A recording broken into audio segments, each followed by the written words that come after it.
நிதிநிலை அறிக்கையை தாக்கல் செய்திருக்கின்றார். இந்த நிதிநிலை அறிக்கையை பொறுத்தவரை அதனால் தமிழக மக்களுக்கு எந்த பிரயோஜனம் இல்லை. காரணம், தேர்தல் வருது. தேர்தல் வந்த பிறகு, புதிய ஆட்சி வந்த பிறகு மறுபடியும் அவங்க நிதிநிலை அறிக்கை போடுவாங்க. எந்த பிரயோஜனம் இல்லை என்றாலும் கூட கடந்த 4 ஆண்டுகளில் திராவிட முன்னேற்ற கழகம் எந்த அளவுக்கு பாதையை கடந்து வந்திருக்கின்றார்கள் என்பது வெட்ட வெளிச்சமாக இந்த நிதிநிலை அறிக்கையில் பார்க்கலாம். முதல்ல ஆரம்பிக்கணும்னா, நடந்து முடிந்த ஃபினான்ஷியல் இயர் 2025-26 முடிஞ்சிருக்கு. இன்னைக்கு வரைக்கும் நம்முடைய கடன் என்பது 9,29,000 கோடி, 9,29,000 crore, 9,29,000 கோடி. அடுத்த ஆண்டு 2026-27 அடுத்த ஃபினான்ஷியல் இயர் முடியும் பொழுது மொத்த கடன் என்பது 10,62,200 கோடிக்கு போயிருக்கும். அப்போ ஒரே ஆண்டில் திராவிட முன்னேற்ற கழகத்தினுடைய அரசை பொறுத்தவரை இதை சமாளிக்கணும் அப்படின்னா 1,33,000 கோடி கடனை ப்ரொஜெக்ட் பண்ணுறாங்க. ஒரே ஆண்டில் 1,33,000 கோடி கடன் வாங்கணும். இந்த நிதிநிலை அறிக்கையில் தமிழகம் 10 லட்சம் கோடி ரூபாய் கடனை தாண்டி 10,62,200 கோடிக்கு போயிருக்கும். ஒரு ஆட்சி இருக்குன்னா கடனை குறைக்கணும்.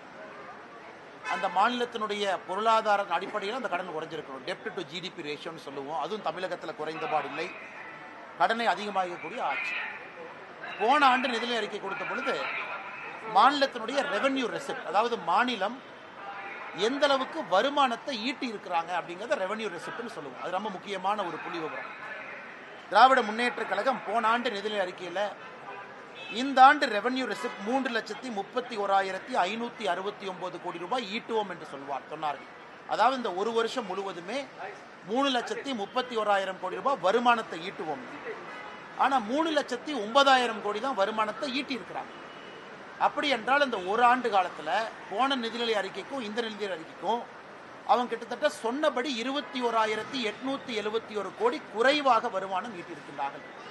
அப்படி என்றால் இது வருமானம் ஈட்டாத ஒரு அரசு, கடனை வாங்கி செலவு செய்யக்கூடிய அரசு என்பது நமக்கு ஊர்ஜியமாகுது.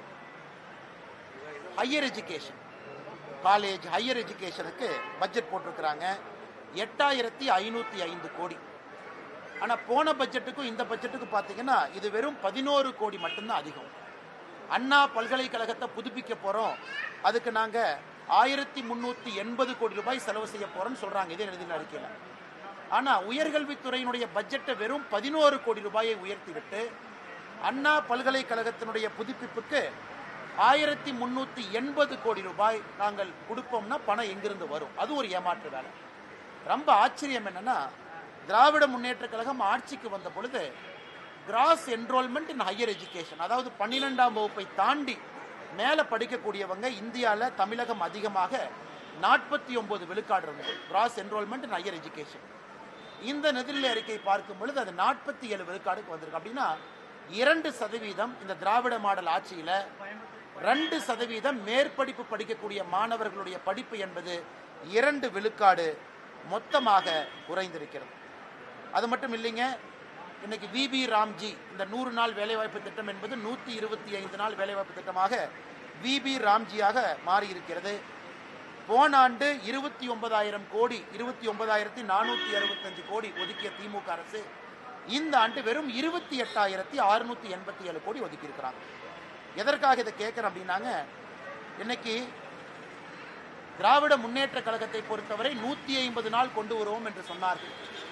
இன்னைக்கு அதை விட குறைவாக ஒதுக்கி இருக்கின்றார்கள். 40% விபி ராம்ஜியினுடைய பட்ஜெட்டை மாநில அரசு கொடுக்கணும்.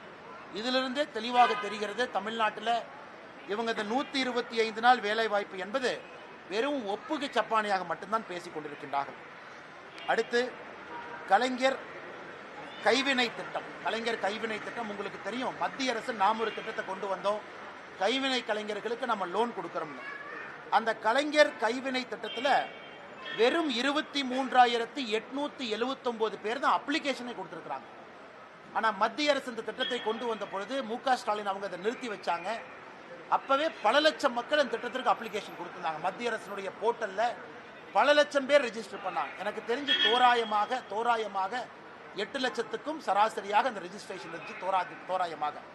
ஆனால் அந்த திட்டத்தை நிறுத்திட்டு கலைஞர் கைவினை திட்டம்னு அதற்கு பதிலாக கொண்டு வந்த திட்டத்தில் வெறும் 23,879 பேர் தான் ரெஜிஸ்டர் பண்ணியிருக்காங்கன்னா அத்தனை லட்சம் பேர் எங்கே போனாங்க? அந்த கைவினை கலைஞர்களுக்கெல்லாம் ஒரு வாய்ப்பு இல்லையா? அதுவும் ஒரு ஏமாற்று வேலை என்பது மிக தெளிவாக நமக்கு தெரிந்திருக்கு. இந்த பட்ஜெட்ல அவங்க சொல்லியிருக்கிறாங்க, கோவில்கள் எல்லாம் புனரமைத்ததுக்காக நாங்க கடந்த 5 ஆண்டுகள்ல 8100 கோடி ரூபாய் செலவு செய்திருக்கின்றோம் என்று சொல்லியிருக்கிறாங்க. ஆனால் எங்களை பொறுத்தவரை வெறும் 82 கோடி ரூபாய் தான் செலவு செஞ்சிருக்கிறாங்க. ஒருவேளை அவங்க 8100 கோடி ரூபாய் செலவு செஞ்சிருக்கிறாங்கன்னா இவங்க ஒரு வெள்ளை அறிக்கையாக தமிழகத்துல இந்த திராவிட முன்னேற்ற கழகம் தலைமையிலான இந்த ஆட்சி, திராவிட மாடல் ஆட்சி எப்படி 8100 கோடி ரூபாய் கோவிலுக்கு செலவு செய்திருக்கின்றோம் என்பதை ஒரு வெள்ளை அறிக்கையாக விடுகின்றோம். ஸோ மொத்தத்தில் சொல்லணும்னா நம்முடைய விவசாயத்துறை என்பது வெறும் 3% தான் வளர்ந்துருக்கு. தமிழக மக்கள் நல்லா புரிஞ்சுக்கணும்.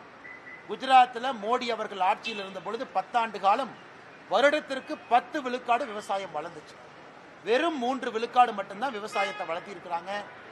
மத்திய அரசு கொடுத்திருக்கக்கூடிய PLI ஸ்கீம் மூலமாக தமிழகத்திற்கு இன்னைக்கு எலக்ட்ரானிக் நிறைய கிளஸ்டர்ஸ் வந்திருக்கு. அதுவும் மத்திய அரசினுடைய ப்ரொடக்ஷன் லிங்க் இன்சென்டிவ் ஸ்கீம் மூலமாக மட்டும்தான். அதை TRB ராஜா அவங்களே ஒத்துக்கிறாங்க. இன்னொரு பக்கம் ECMS scheme, electronic component manufacturing scheme, அதுவும் மத்திய அரசினுடைய திட்டம். அது மூலமாக தான் எலக்ட்ரானிக் காம்பனன்ட் கம்பெனி தமிழ்நாட்டுக்குள்ள வருது. ஸோ மாநில அரசு சொந்தமாக ஒரு திட்டத்தை தொடங்கி அதன் மூலமாக வேலை வாய்ப்பு அவங்களால கொண்டு வர முடியல. ரெவென்யூ டிஃபிசிட் ஆயிருக்கு. போன ஆண்டுக்கும் இந்த ஆண்டுக்கும் சொன்னதை விட நான் ஏற்கனவே சொல்லியிருந்த 21,000 கோடி ரூபாய் குறைஞ்சிருக்கு. VB ராம்ஜி பட்ஜெட் குறைஞ்சிருக்கு. உயர்கல்வித்துறை வெறும் 11 கோடி ரூபாய் ஏற்றி இருக்கிறாங்க. ஆனால் அண்ணா பல்கலைக்கழகத்துக்கு மட்டுமே 1380 கோடி ரூபாய் தேவைப்படுகிறது. கடன் இந்த ஆண்டு 1,33,000 கோடி கடன் வாங்க போறாங்க. மொத்தமாக நம்முடைய கடன் என்பது 10,62,000 கோடி ரூபாய்க்கு 10 லட்சத்தை தாண்டி போக போகுது. ஸோ மொத்தத்தில் பார்த்தோம்னா இது ஒரு சுய புராணம். அந்த நிதியமைச்சரை நான் விமானம் வருவதற்கு முன்பு பார்த்தேன். அவரே ஒப்புக்கு சப்பானியா பட்ஜெட்டை படிச்சுட்டு இருந்தார். எப்படியாச்சும் படிச்சுட்டா அடுத்த 5 வருஷம் எதிர்க்கட்சியில் உட்கார்ந்துக்கலாம், இவங்களை நம்பி எந்த பட்ஜெட்டும் போட முடியாதுன்னு அவரே ஒப்புக்கு சப்பானியா அந்த பட்ஜெட்டை கஷ்டப்பட்டு படித்து கொண்டிருப்பதாகத்தான் பார்த்தேனோ தவிர தமிழக மக்களுக்கு உருப்படியாக பிரயோஜனமாக இந்த பட்ஜெட்ல எதுவும் கிடையாது என்பது உண்மை.